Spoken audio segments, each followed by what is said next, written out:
I sold to Roscoe, guys. Can you believe it? What's up, guys? Welcome back to another video.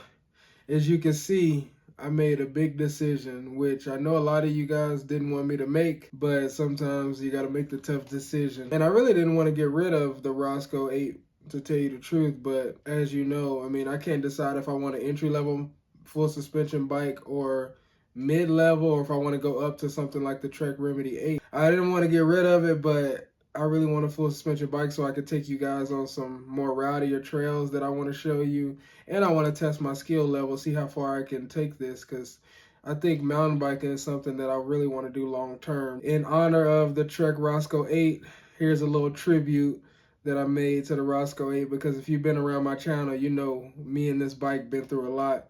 So I wanted to show it the proper respect. So roll the clip.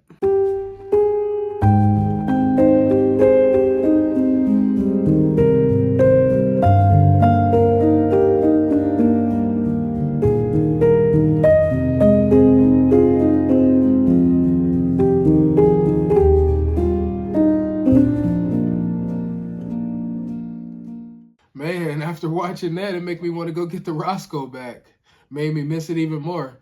But I think the Roscoe would be proud of what we just did as far as that tribute video for it. And I'm sure we gave it as much fun as we could give it while we had it. And I'm glad you guys were able to come on that journey, that hardtail journey with me. And I'm glad it was with the Roscoe, because that thing was the reason why I wanted to decide to go full suspension, because I knew if I could take that Roscoe hardtail as far as I did, then I know I'll have as much fun or even more fun with the full suspension. So I think it just opened my eyes to the possibilities.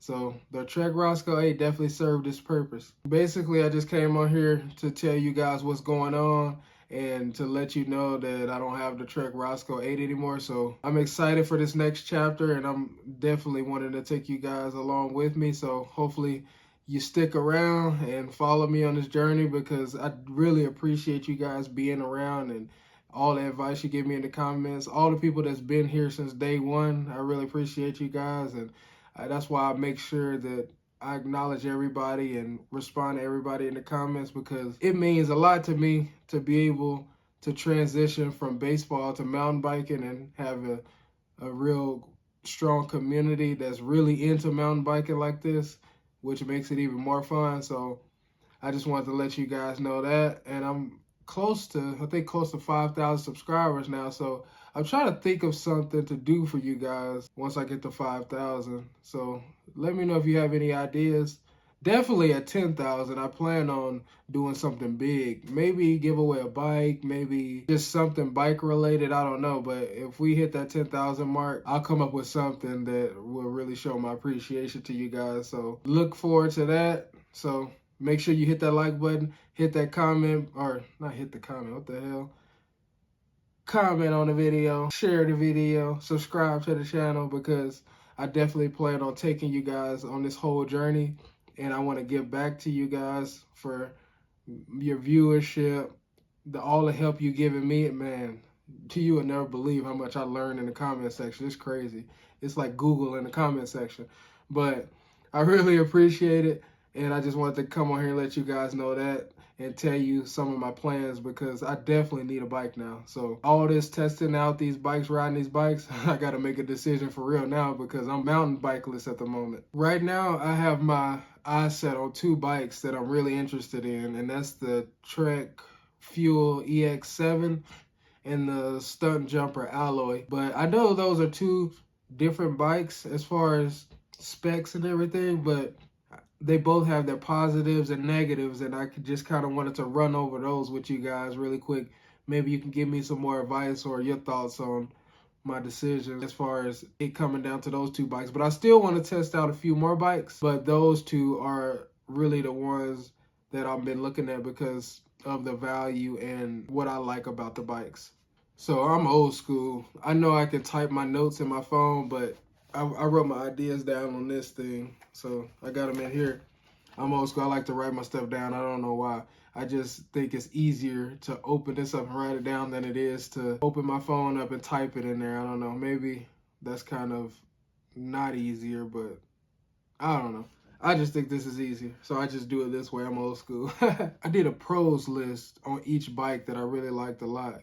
So I won't be doing any cons on the bikes. I guess you could say the stuff I don't say about the bike. I guess I don't like it. But I'm just going to say the pros because I'm just going to compare the things I like about the bikes. So I'm going to go with the 2021 StumpJumper first. So with the StumpJumper, and it's the base model, just the alloy. I'm comparing the StumpJumper alloy to the Trek Fuel EX7. So the StumpJumper, I like how low the seat goes because when you're flying down a mountain, you want that seat as low as you can get it out the way. And that's definitely an advantage. Next on the StumpJumper, I really like the frame. So I like the geometry of the frame because it's real modern and it's very upgradable. Plus, I like that stealth black look. Next thing about the StumpJumper is I noticed, I don't know if it was the geometry or the tires or what, but that thing was super easy to wheelie. It was a little heavy though, but once I figured out the weight of it and how hard I need to pull up, I can do wheelies on that thing super easy.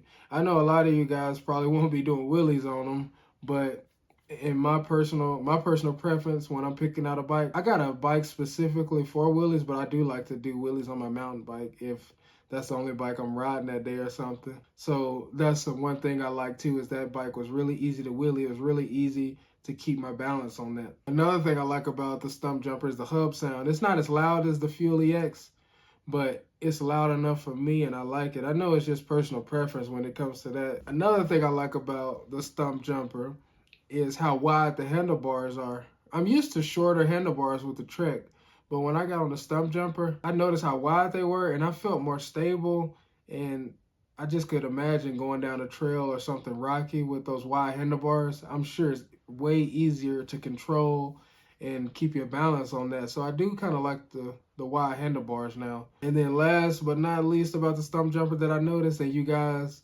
wouldn't believe it because I know a lot of you say the SX drivetrain is terrible, but I noticed something when I was on the StumpJumper. I don't know if it was because it was super oiled up or it was lubed up or tuned up or something.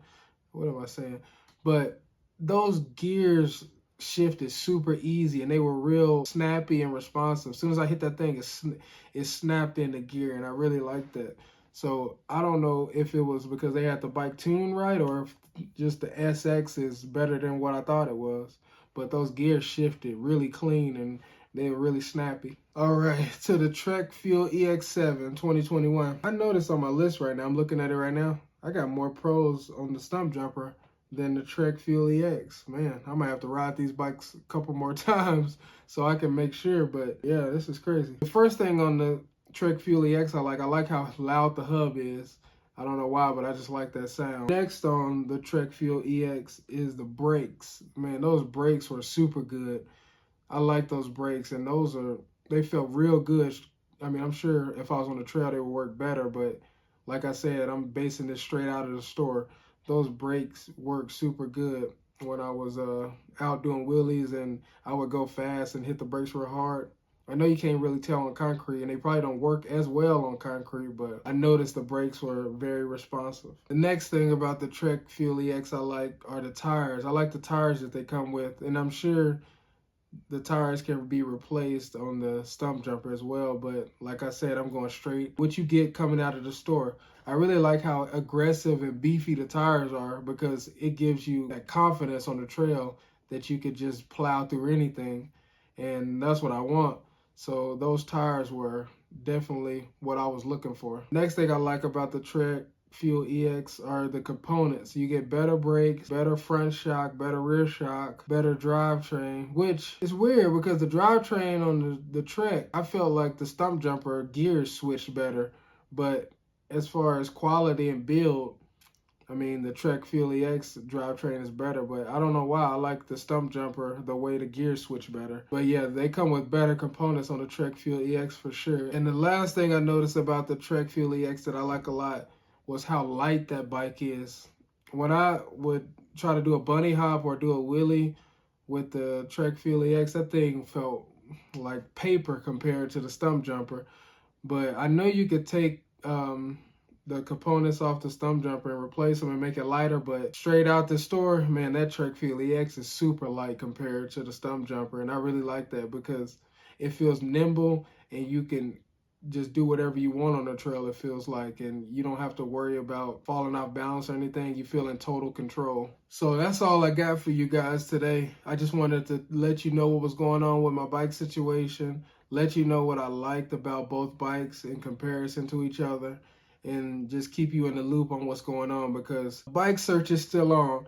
I'm still trying to figure out what I want, but these two bikes they definitely at the top of the list right now. But I need to check out Santa Cruz because they have those in the store I went to, and they had, dang it, Yetis too. They had couple-year-old models that were actually a pretty decent price. I've never been on a Yeti, but I figured since they had some models on clearance that are like a year or two old, I might as well try them anyway.